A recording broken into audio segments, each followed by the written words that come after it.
dans une prima, nous sommes mardi et nous sommes sur Alta Frequenza en compagnie de Catherine Fradin. Bonjour. Bonjour Lisa. Alors, vous êtes diététicienne et on va avec vous évoquer non pas les régimes de l'été, puisque c'est vrai que la tentation serait grande d'en parler, bien qu'on puisse aller glisser quelques petites astuces pour remettre le maillot d'ici, un petit mois, un petit mois. Même avant ? Même avant, oui, ça vient vite, c'est parce qu'il fait encore un petit peu frais. On va parler d'alimentation, mais d'alimentation au fil des siècles. On imagine bien qu'entre les hommes préhistoriques et nous, il y a quand même eu de grandes modifications dans l'alimentation. Mais il y a aussi parfois l'envie de revenir à des fondamentaux. Il y a des régimes un petit peu... je crois qu'il y a un régime qui s'appelle... le paléo, effectivement. Le paléo, voilà, tout à fait. Donc, on va essayer finalement un petit peu de débrouiller cette évolution au fil des siècles, et on va revenir aux fondamentaux. Aux fondamentaux, l'homme, que mangeait-il évidemment, de la viande, mais pas que, des racines. Donc finalement, au fil des siècles, comment s'est établie l'alimentation? Est-ce qu'aujourd'hui, on a gardé quelques constantes par rapport à notre héritage en matière alimentaire? Alors aujourd'hui, on s'est un petit peu éloigné de notre héritage alimentaire, vu qu'à la base, l'homme mangeait ce qui se trouvait localement à côté de chez lui. Donc aussi bien l'élevage, aussi bien aussi la cueillette, la chasse, la pêche, en fonction de l'endroit où l'homme habitait. Donc ça variait. En mer, c'était plutôt poissons, fruits de mer, crustacés. Élevage de vaches laitières, beaucoup de lait un peu plus dans le nord. Méditerranée, culture de l'olive, fruits, légumes, un peu plus de couleur dans les assiettes. Et élevage pour les vaches à viande. On peut aussi voir pour le sud-ouest avec le canard, la volaille. Ça dépend effectivement de l'endroit de vie. Tendance finalement à laquelle on revient un petit peu aujourd'hui, on parle du locavore aussi. Est-ce que donc finalement, le fait de s'éloigner pendant un temps, je pense que c'est à partir des années 60, c'est ça, qu'on a commencé finalement à s'éloigner de cet héritage alimentaire. Est-ce que ça a créé justement les problématiques auxquelles on est confronté aujourd'hui, les troubles alimentaires, l'obésité par exemple? Est-ce que c'est lié justement à cet éloignement qui s'est fait? Pas totalement, mais effectivement, il y a un lien. Dans les années 60, on a voulu améliorer la situation en particulier des femmes, leur faciliter leur quotidien, leur donner accès à des produits plus simples d'utilisation, des plats préparés, des conserves. Le début du surgelé, c'est un petit peu plus tard, c'est plutôt années 70, années 80. On a voulu aller très vite, que la femme reprenne le travail et quand elle rentre chez elle, elle est juste à réchauffer des petits plats pour toute la famille. Ça a été le début de trop de simplicité, trop d'ajouts de sel, de gras, d'exhausteurs de goût, de colorants et tout ce qui s'ensuit, oui. Et effectivement, ça a un lien avec les effets sur le poids, l'obésité en particulier, mais aussi sur les allergènes, les intolérances alimentaires. Au niveau du basculement aussi, donc on parle des années 60, il y a aussi finalement les quantités qui ont évolué au fil des siècles, entre le 19e siècle et aujourd'hui, les repas ne sont plus les mêmes, dans une certaine caste aussi de population, puisque on peut penser à ces repas pantagruéliques que faisait la bourgeoisie par exemple sous le Second Empire. Là aussi, il y a une évolution en matière de quantité. Alors oui, il y a une évolution en matière de quantité. Il faut savoir aussi que ce genre de buffet auquel on pense, c'était ponctuel, c'était pour des fêtes ou des événements. Tout comme dans les campagnes, on avait l'habitude de manger un peu de viande le dimanche. Le reste de la semaine, c'était plutôt légumes et féculents. La viande étant réservée pour les fêtes et les jours particuliers. Dans la haute bourgeoisie, on en mangeait un petit peu plus, mais pas énormément non plus. Après, la facilité d'aller acheter de la viande et aussi les prix qui ont baissé, plus de facilité pour en acheter, les gens ont pris l'habitude d'en manger midi et soir. Ce qu'il ne faut pas faire, parce que là, on fait appel à la diététicienne. Ce qui n'est pas une obligation, effectivement. Il ne faudrait pas dépasser une trop grosse quantité de protéines animales par jour. On peut aussi faire fluctuer ses repas et alterner avec des protéines végétales. Aujourd'hui, en matière de quantité, on en est où finalement par rapport aux années 50 et à l'heure actuelle? On a en tête parfois aussi ces quantités énormes dans les fast-foods. Il y a eu des problématiques justement pour réduire aux États-Unis les quantités en termes de frites, de coca, etc. pour ne pas citer de marque. Aujourd'hui, on en est où en termes de quantité? Est-ce qu'on mange moins finalement que dans les années 50 ou est-ce qu'on mange autant ou est-ce qu'on mange moins bien en fait? On mange moins bien. Et on mange plus en quantité, voire même de trop.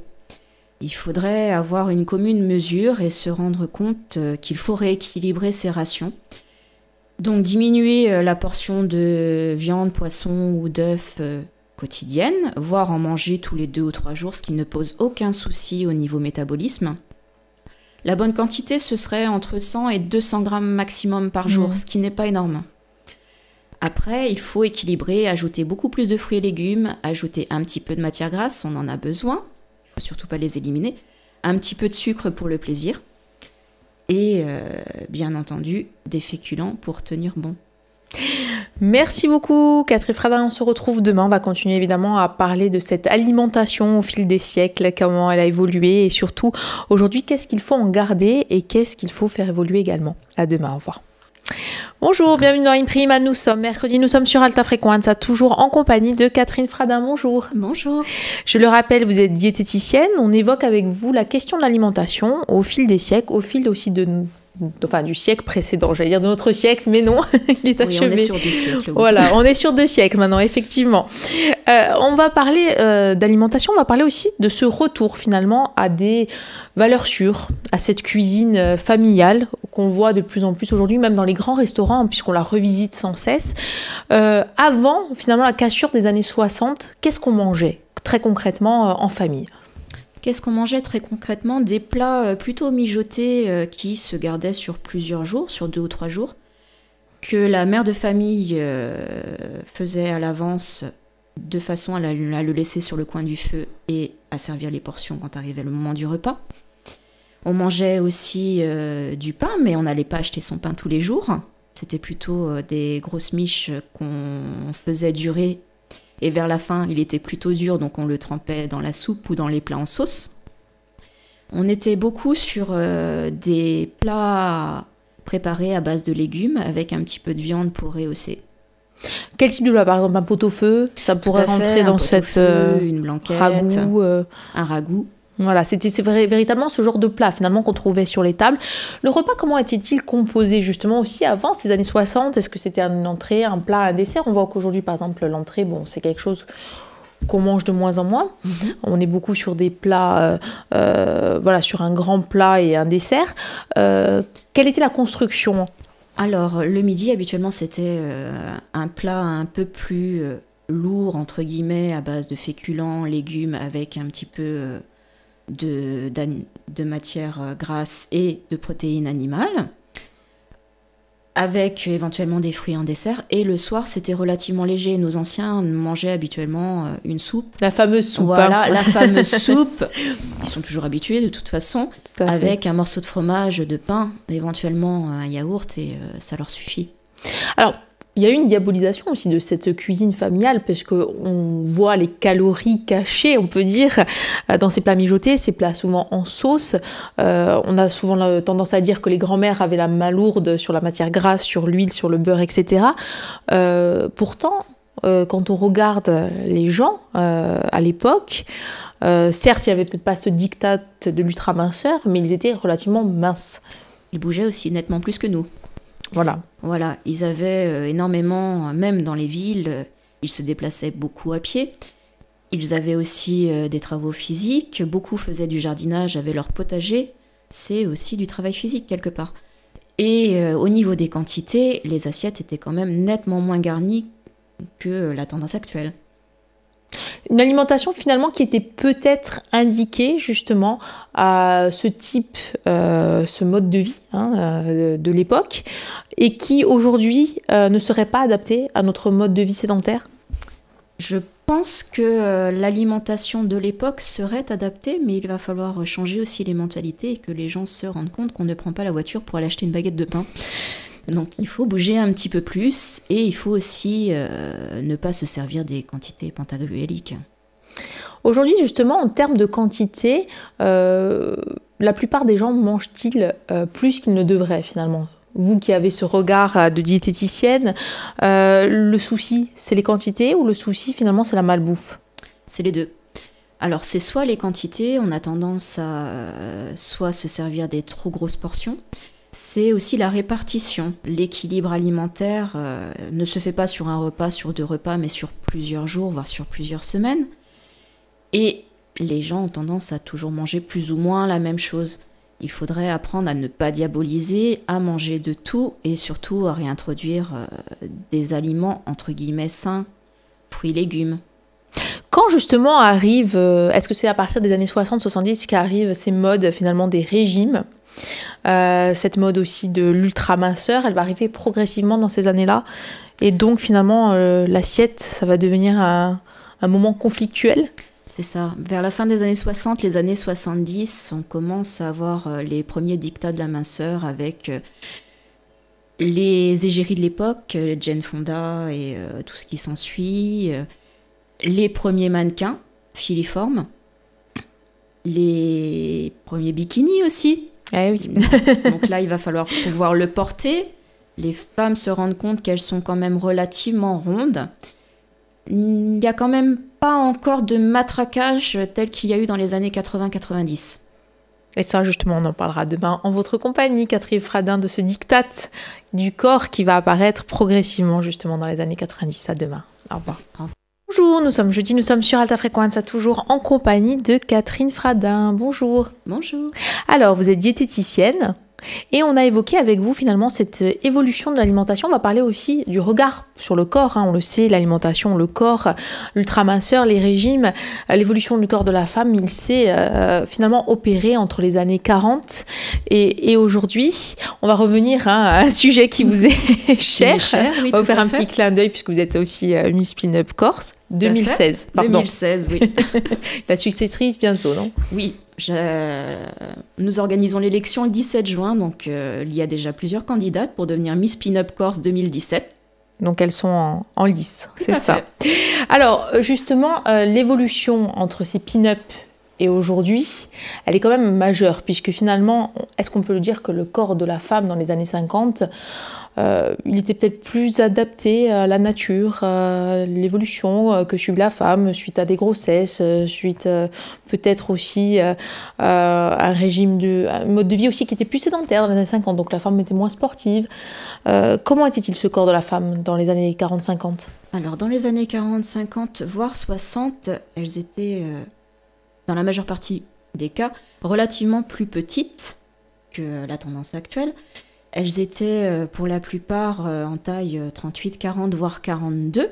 Il y avait aussi des petits gabarits. On pense à Audrey Hepburn qui faisait un 34-36 oui. Et qui fait aussi partie des pin-up quelque part. Marilyn Monroe faisait un bon 44-46. Et ça, on le sait moins, justement, parce que Marilyn Monroe, qui est restée comme l'image de la femme fatale, etc., on l'imagine plus mince qu'elle n'était, mais elle faisait un bon quand même 44-46. Tout à fait, mais elle a aussi une morphologie, effectivement, en sablier, qui montre une taille très très fine. Et elle jouait aussi de tous les atouts de l'époque avec les corsets et les aides. Les fameuses gaines aussi. Voilà, ça aide très bien. Ça aide bien, voilà, exactement. Donc ce corps de la femme, était finalement moins soumis à des dictates de type minceur. Bon, il y avait d'autres dictates, évidemment, en termes vestimentaires et autres, mais en tout cas, la minceur n'était pas une obligation. Le basculement, c'est les années 60, 70, on a dit. Oui, plutôt 70, effectivement. Fin des années 60, années 70... C'est contradictoire en même temps parce que il y a eu toute l'émancipation liée à Woodstock 69, où le corps de la femme, normalement, aurait dû subir aussi la libération. Ça a été aussi quelque part le contraire. On a voulu se créer le corps parfait. Est-ce que c'était pas aussi une volonté d'avoir un corps plus androgyne, finalement ? Dans cette émancipation de la femme, une femme avec des formes moins généreuses, puisqu'on le sait bien, les féministes qui brûlaient leur soutien-gorge, etc. Ça. Là aussi, ça ne répondait pas finalement aussi à cette évolution. Si, c'est lié aussi à la période. On pense aussi à des mannequins filiformes comme Twiggy, qui est resté célèbre. Et il y a cette volonté de ne plus montrer au moins ses formes, de s'aplatir et de devenir quelque part l'égal de l'homme. Il y a aussi, après cette évolution du corps dans les années 80-90, là, c'est l'ère des top modèles. Ah oui, l'ère des top modèles, c'est la minceur avec des formes en haut et en bas. Surtout les années 90 où on pense à Laetitia Cast, on pense aussi à Estelle Lefébure et à Naomi Campbell qui sont restées célèbres. Et effectivement, elles sont grandes, elles sont voluptueuses et elles sont minces mais sans être dans l'ultra minceur. C'était plutôt le 90-60-90 à l'époque. Et aujourd'hui, finalement, est-ce qu'on revient à ces fondamentaux? On voit des rondes dans les magazines, en tout cas plus qu'avant. Et on a d'un autre côté cette ultra-minceur aussi. Comment on arrive à se situer finalement dans ces années 2000 et 2010? Alors, on a eu l'ultra-minceur dans les années 2000. Ça a commencé à être pointé du doigt vers les années 2005-2010, avec justement les excès lors des défilés, avec des mannequins qu'on traitait d'anorexiques. Il faut savoir aussi qu'il y a des maigreurs constitutionnelles avec des tout petits gabarits. Donc le XXS existe aussi dans la nature, donc il ne faut absolument pas diaboliser les femmes qui sont des petits mais c'est leur gabarits, nature. Qu'ils sont de nature. Donc ne pas crier au loup, dire à quelqu'un qu'elle est de suite anorexique quand on voit quelqu'un de très très mince. Effectivement, on sait qu'il y a eu des dérives au niveau de la mode, que ce soit dans les magazines et défilés, où les mannequins étaient vraiment sous-alimentés. Elle mangeait à peine une pomme par jour pour pouvoir défiler pour les grands créateurs. Ça a été montré du doigt. On a commencé à vouloir montrer des femmes un peu plus dans toutes les normes. Toutes les normes, parce que la femme va de la taille XS jusqu'à la quintuple, voire la sextuple XL. Et on a commencé à prendre des mannequins avec un peu plus de forme. C'est répandu, mais pas encore totalement. Jusqu'à aujourd'hui, finalement, la dernière étape, une célèbre poupée mannequin qui existe en plusieurs tailles.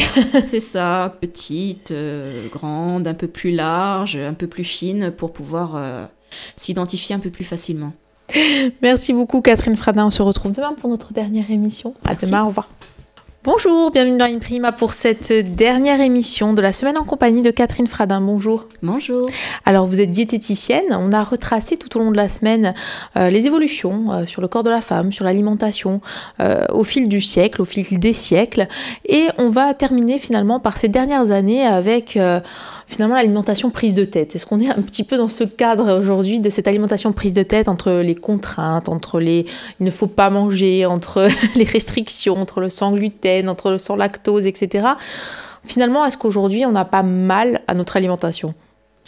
Oui, je trouve un peu que ce soit tout ce que j'entends de mes patients ou en règle générale au niveau actualité, information, magazine. D'un côté, on a la malbouffe qui s'est installée depuis un bon moment, la facilité, et de l'autre côté, on a les extrêmes qui pointent du doigt et qui diabolisent beaucoup, voire de trop, que ce soit le lactose, le gluten ou d'autres. On a aussi un retour, voire une émergence du végétarisme pour aller au plus loin dans le véganisme. J'en vois de plus en plus, que ce soit par conviction, par souci de préserver les espèces animales, ou bien pour tenter de manger un peu plus sain. Après, est-ce qu'on n'en fait pas un petit peu trop? Est-ce que finalement, on ne se met pas trop la pression avec manger plus sain, être toujours plus mince, manger aussi des produits de qualité, bon, ce qui est évidemment ce qui est légitime, et tant mieux, mais finalement, est-ce que parfois on ne peut pas un petit peu aussi se déculpabiliser Ah, ça, c'est une certitude. Et manger une bonne tablette de chocolat, quoi. Ah, mais non, mais la tablette de chocolat, il n'y a aucun souci. Effectivement, il faudrait miser sur la qualité. Ça, la plupart des gens commencent à y venir quand même. Certains ont besoin d'être aiguillés plus que d'autres. Dans l'idéal, il faudrait manger local, bio, pas spécialement, mais une alimentation venant d'agriculture raisonnée, c'est très bien. Essayer de voir la provenance des pays, la provenance de ce qu'on achète. C'est une certitude que la qualité doit miser sur la quantité. On ne doit pas diaboliser, que ce soit le chocolat, éventuellement les bonbons. Le plaisir, ça fait aussi partie de l'alimentation. En consultation, vous voyez peut-être arriver plus qu'avant des gens un petit peu déboussolés, puisqu'il n'y a plus cette éducation familiale. On a vu cette évolution à travers les âges. Et finalement, les années 60-70 qui ont rebattu les cartes. La mère qui était finalement celle qui transmettait les bonnes habitudes alimentaires. En tout cas, la gestion de l'alimentation n'a plus ce rôle, puisqu'il y a aussi évidemment aussi cette facilité d'utiliser tout ce qui est surgelé ou autre, ou tout prêt. Aujourd'hui, finalement, les gens sont désemparés. Tout à fait, surtout que tous n'ont pas eu la chance d'avoir une maman ou un papa, il y a certains papas qui cuisinent aussi, et heureusement, qui leur ont transmis les recettes familiales, même simples. Je sais que moi, c'est durant mes études que j'ai appris à faire la blanquette, pourtant ma maman le fait, mais elle ne nous a pas transmis ses recettes. J'ai plutôt appris à cuisiner avec ma grande sœur. Et ça se perd et les gens veulent y retourner, veulent réapprendre à cuisiner, même simplement, et apprendre à choisir les bons produits pour le faire. C'est important. C'est le premier pas vers un manger plus sain et meilleur pour tout le monde, pour toute la famille. Finalement, aujourd'hui, on est entre ces deux extrêmes, la malbouffe, qui continue quand même à subsister et puis à fonctionner aussi, puisque les restaurants de type junk food quand même ouvrent et sont légion. Et puis d'un autre côté, cette cuisine ultra raisonnée, est-ce qu'il y a encore la possibilité d'arriver entre ces deux tendances à avoir un juste milieu et puis à aussi se réapprivoiser son corps? Voilà, tout à fait. Il y a toujours un juste milieu. Ça ne fait de mal à personne non plus de manger un burger frites une fois de temps en temps, même une fois par mois, il n'y a aucun souci, une fois tous les 15 jours, allez, grand maximum. Ne pas trop abuser des fritures en règle générale, ça c'est une certitude, c'est plutôt pour nos artères. Mais bon, il faut trouver un juste milieu, se faire plaisir, certes, pas tous les jours. Trouver aussi des aliments plaisir un peu plus sains. Se faire plaisir, c'est pas obligatoirement du chocolat, un burger, des frites. Ça peut être une barquette de fraises, on est en pleine saison. Ça peut être un bon plat de lasagne maison avec une salade à côté aussi. Ça peut se manger évidemment dans la semaine, dans le cadre d'un repas tout à fait normal. Voilà, ce sera un repas équilibré. Catherine Frada, merci beaucoup. Et puis, donc, je le rappelle, vous êtes diététicienne, vous vous exercez à Bastia. Et puis, on peut évidemment vous consulter, même online. Vous êtes disponible via les réseaux sociaux aussi, justement pour prendre contact et aider les gens aussi via des cours de cuisine ou via un suivi à réapprivoiser leur alimentation. Tout à fait. Merci beaucoup. Merci à vous. Au revoir. Au revoir.